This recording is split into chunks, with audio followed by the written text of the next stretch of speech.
Dans cette vidéo, nous allons aborder une syntaxe alternative concernant la déclaration ici du preset Babel preset env. Donc vous pourrez le voir dans certains tutoriels ou certaines documentations, l'intervention d'un fichier qui s'appelle .babelrc. Nous pouvons ici déporter cette configuration dans un fichier externe. Alors nous allons en faire la démonstration. Dans un premier temps, je vais ici commenter cette déclaration car je vais la récupérer plus tard, donc pour l'instant je la commente. Et je vais la remplacer par une déclaration use Babel loader. C'est-à-dire que ici je déclare simplement le loader et je vais déporter la configuration dans un fichier externe. Ce fichier s'appelle de manière conventionnelle .babelrc. Donc ici je vais créer un fichier que j'appelle .babelrc. Et à l'intérieur de ce fichier, alors c'est du JSON, je vais mettre un objet JSON ici qui va contenir la clé presets. Alors bien sûr entre apostrophes puisque c'est du JSON. Et à l'intérieur de cette clé, je vais mettre un tableau. Alors le tableau n'est pas obligatoire si on n'a qu'un seul preset, mais je le mets par prévention. Et toujours entre côtes, on va rajouter @babel preset exactement le même que nous avions utilisé précédemment, mais nous le déclarons dans un fichier externe. J'enregistre ceci. Vérifie aussi que j'ai bien enregistré le fichier webpack-config.js, comme ceci. Et maintenant, je vais ici sortir et je vais relancer npm start, comme ça je serai sûr et certain que mon fichier est recréé. Et je vois ici que mon fichier est recréé de la même façon, il n'y a pas d'erreur. Donc, et si je vais voir au niveau de mon composant, j'ai bien toujours les mêmes conversions. Donc j'ai ici concat, la fonction concat par exemple, à la place de mon template literal. Donc ça fonctionne de la même façon. C'est une possibilité que vous pouvez voir. Moi je ne vais pas l'utiliser parce que on a des fichiers partout, alors c'est pas la peine d'en rajouter un supplémentaire. Sauf vraiment si la configuration devait grossir, à ce moment-là ça pourrait être intéressant. Mais pour l'instant on n'a qu'un ou deux presets. On va garder ici tout le contenu dans le fichier webpack-config.js. Je vais donc supprimer le fichier .babelrc, donc je le ferme ici, je le supprime ici dans la liste. Je vais supprimer cette ligne ici et je vais enlever le commentaire que j'avais mis pour invalider ma première configuration. Donc je vais garder ce contexte ici. Alors je dois ici quitter le watch, bien sûr, puisque étant donné que je travaille sur la configuration de Webpack, pour la prendre en compte, il faut que je relance mon script en écoute. Donc je relance npm start, je vérifie qu'il n'y a pas d'erreur et que mon fichier bundle apparaît bien comme avant. Donc je peux le fermer maintenant temporairement. Bundle before, je vais le garder quelques temps, mais je l'effacerai après.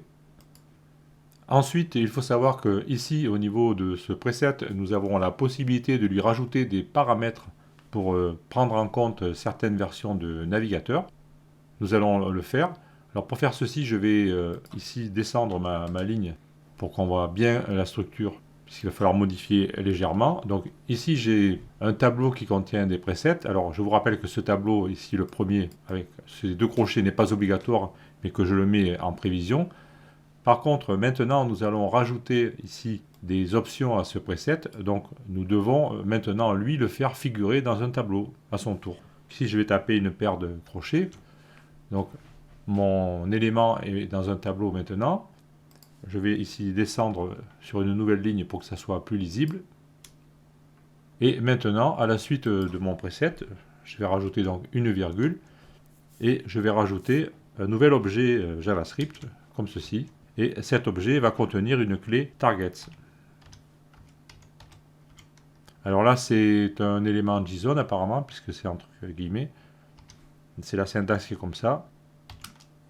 Et là, je vais y indiquer une clé. Alors la clé, je ne l'invente pas, hein, elle fait partie d'une liste. On va regarder la documentation dans un instant. Je vais taper supérieur à 0,25%, virgule, not dead. Comme ceci. Donc je vais baisser ceci pour qu'on voit mieux. Voilà, ça commence à devenir compliqué, mais bon, si vous respectez l'indentation, ça ne posera pas de problème. J'enregistre le fichier. Je vais retourner ici dans la console. Donc je vais faire CTRL-C puisque je dois relancer npm start. Je le relance. et je vérifie que rien ne se plante, donc il n'y a pas d'erreur. Alors ici, pour l'instant, on ne va pas tellement voir la différence puisque notre code est quasiment vide, mais sachez que ça fonctionne.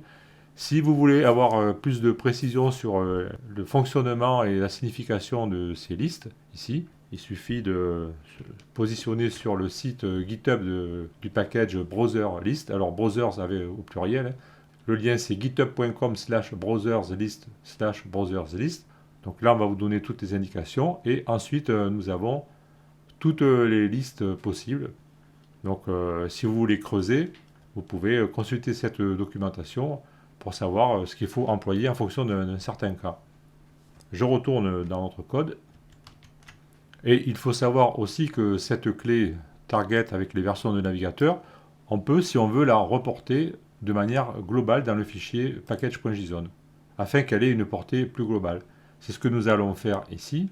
Donc je vais me positionner à la fin de la dev dependency ici, et je vais rajouter une clé browsers list. Alors pensez bien à mettre browsers au pluriel, sinon il va vous déclencher une erreur.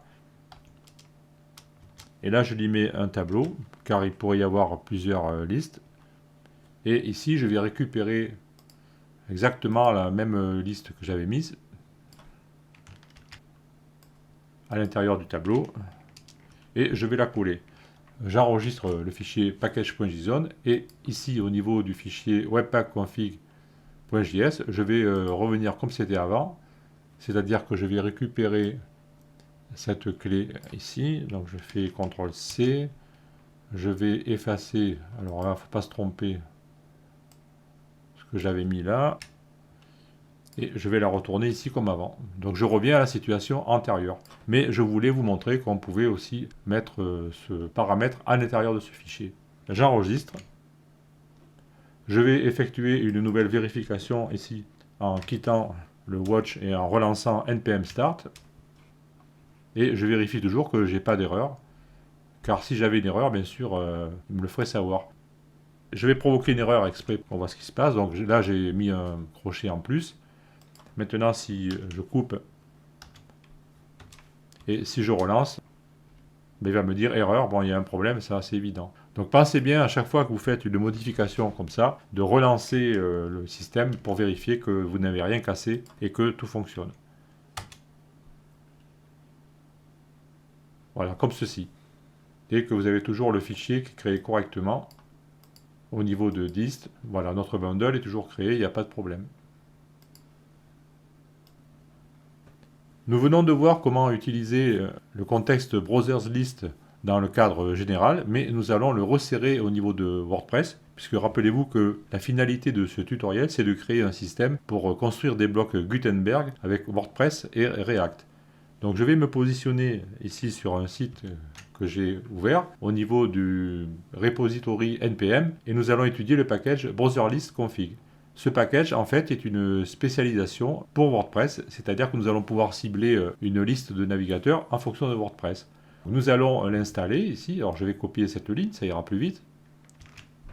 Je retourne dans la console, donc je vais fermer ici le watch, CTRL-C, oui. Et je vais coller cette commande. Donc npm install browserlist et je l'installe. Une fois qu'il est installé, comme d'habitude, je vérifie dans package.json qu'il me l'a bien ajouté en tant que dépendance. Donc je le vois ici. Browserlist config et browserlist. Donc tout va bien. Maintenant je reviens vers le site. Ici. Et il me dit que je dois ajouter à mon fichier package.json la clé suivante. Donc elle existe déjà. La seule chose que je vais faire, c'est remplacer son contenu. Donc ici, je copie cette valeur qui correspond à WordPress. Je reviens vers l'éditeur de code. Et dans le fichier package.json, je vais remplacer cette valeur par celle-ci. J'enregistre le fichier. Je vais relancer npm start. Je vais vérifier que je n'ai pas d'erreur. Alors bien sûr, pour l'instant, je ne peux pas trop vérifier la conséquence de ce que je viens de faire, mais enfin, il faut me faire confiance, ça fonctionne. Maintenant, nous avons une liste de navigateurs qui est optimisée pour WordPress. En fait, il va plutôt optimiser le code pour s'accorder à une liste de navigateurs qui est choisie en fonction de l'utilisation globale de WordPress. Dans cette vidéo ainsi que dans la précédente, nous venons de voir comment configurer Babel Loader afin de lui faire convertir le langage ES6 vers ES5. Et nous avons étudié aussi certains paramètres concernant les navigateurs. Maintenant, dans la prochaine vidéo, nous allons nous attaquer au traitement du langage JSX en installant un nouveau preset qui s'appelle Babel Preset React. Donc je vous donne rendez-vous dans la vidéo suivante.